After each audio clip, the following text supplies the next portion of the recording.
If I was going to start a digital agency in 2025 and scale it to seven figures in annual revenue, I'd aim for 80% margins and heavily leverage AI and my personal brands along the way to get there in under 2 years.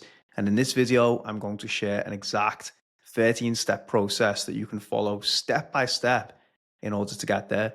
And I actually think that many of these strategies that I'm going to share with you today are more relevant than ever because I was predicting a lot of these things coming to fruition in the last 2 years around AI and personal brands that I've just seen pick up exponentially in the last 6 to 12 months, even in the last quarter.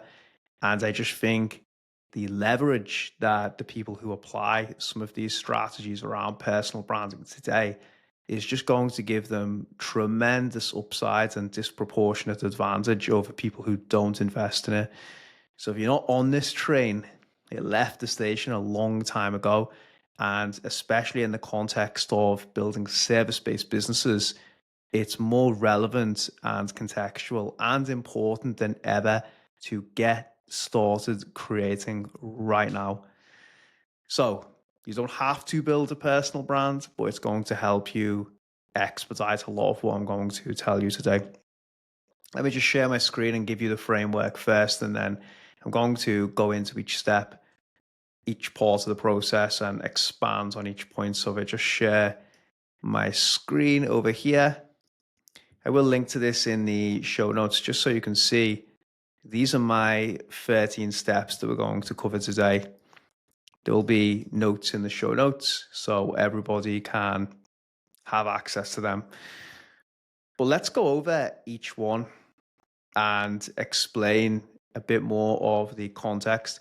So the first thing you need to do if you want to start a service-based business, you need to find a gaping big problem that exists in any industry, whether it's B2B or B2C.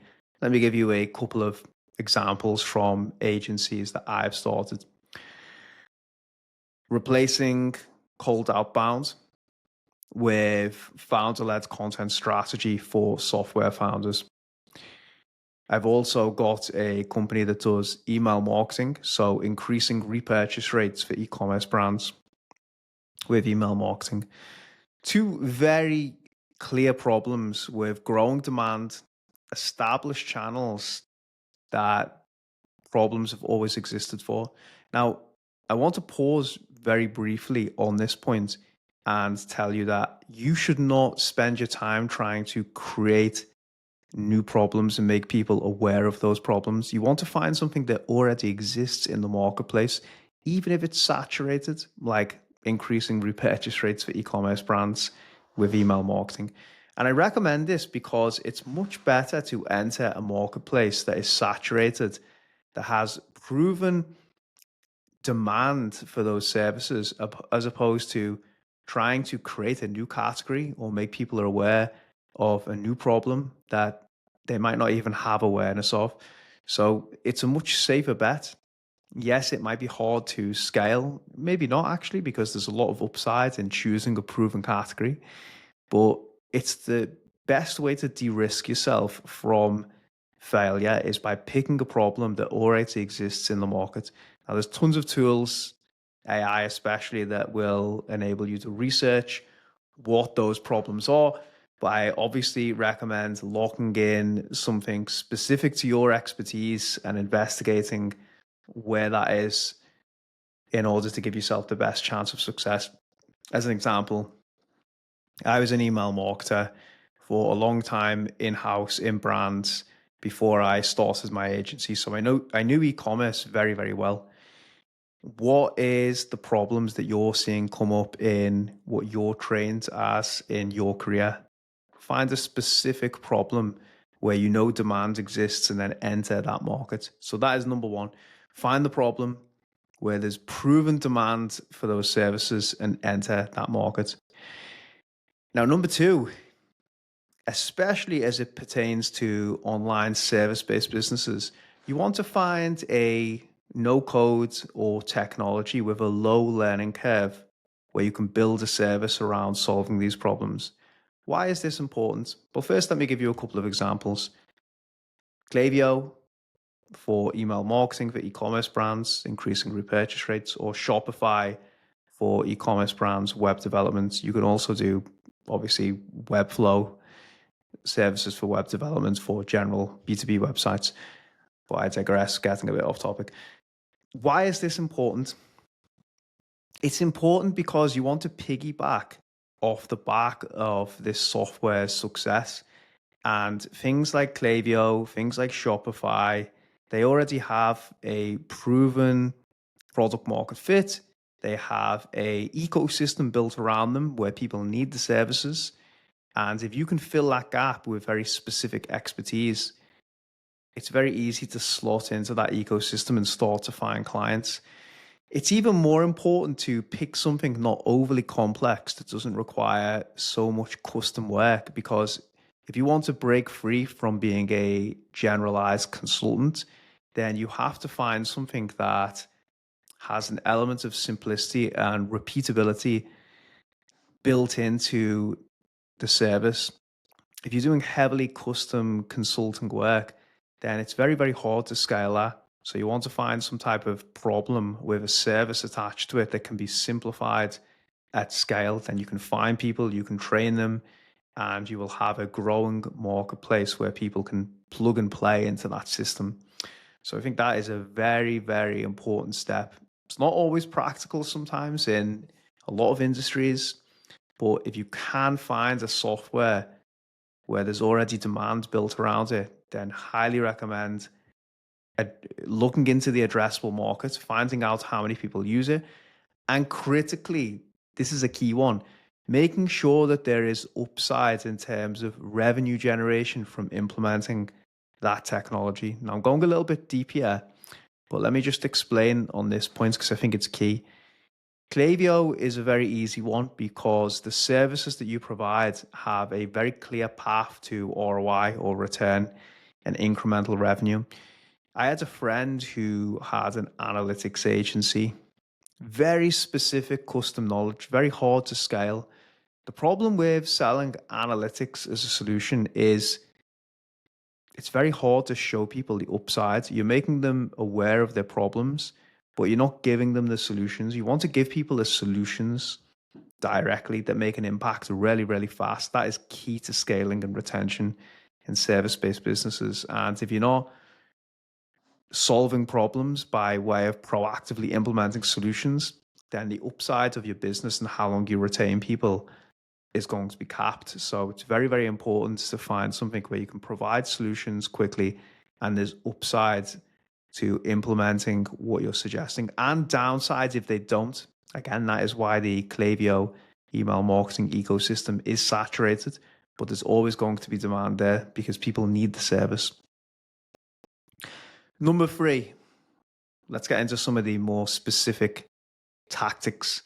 You want to source a lead list of highly segmented ICP fits. This is ideal customer profile.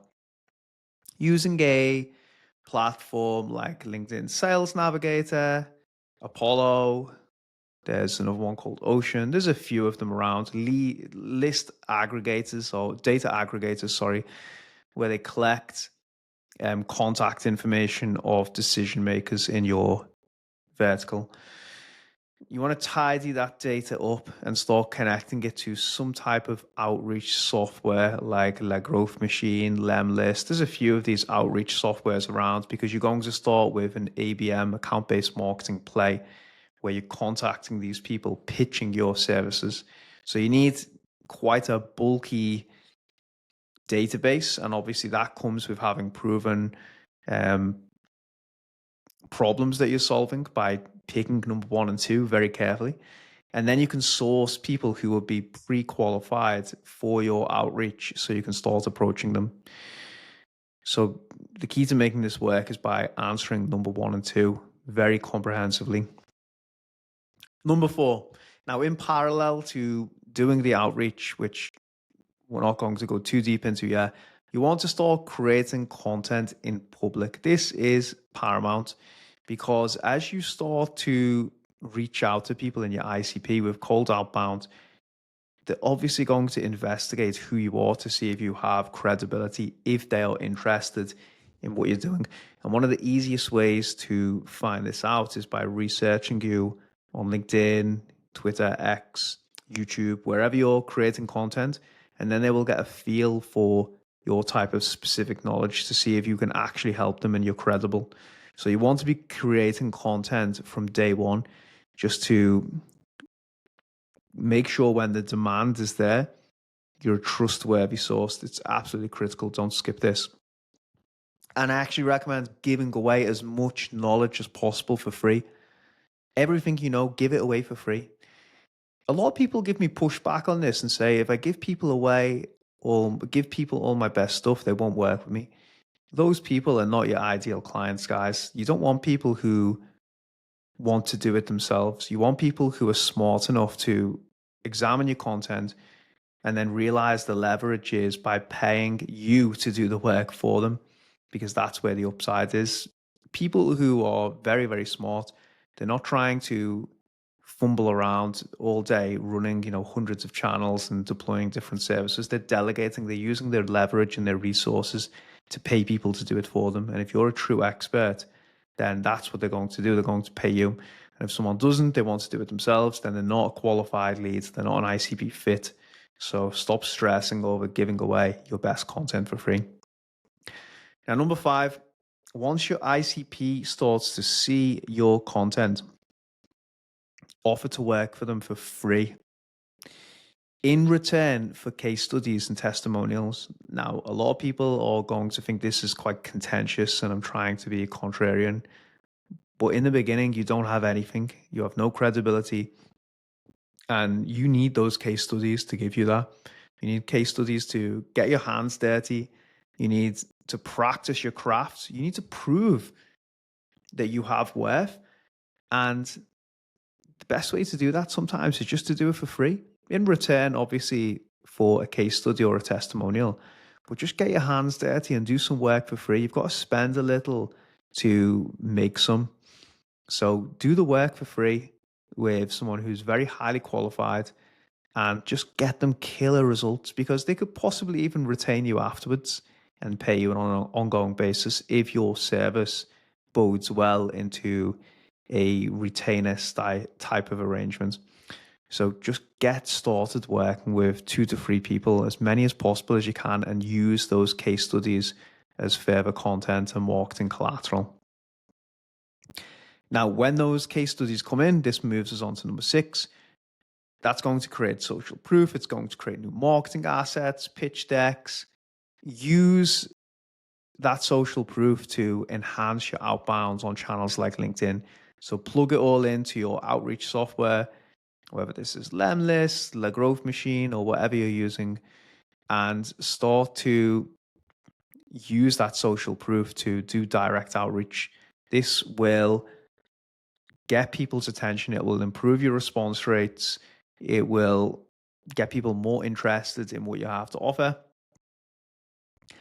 And this is going to increase the success rate of your cold outbounds, which is, speaking candidly, quite pitiful the majority of the time. So if you don't have this social proof, you don't have a proven track record, you got to do the work for free.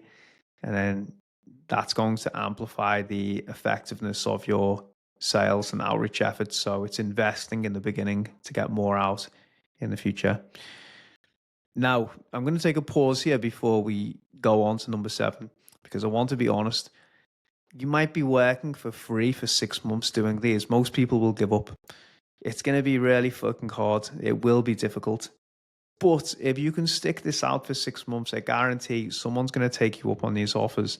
And if you're learning your craft, you're dedicated, you're passionate, and you're getting people results, it's going to put you in really good stead for things to start accelerating from point onwards. So if you've been able to be persistent to this point and you haven't lost hope, I promise you that things are highly likely to turn around, especially if you're doing good work for people and getting them results.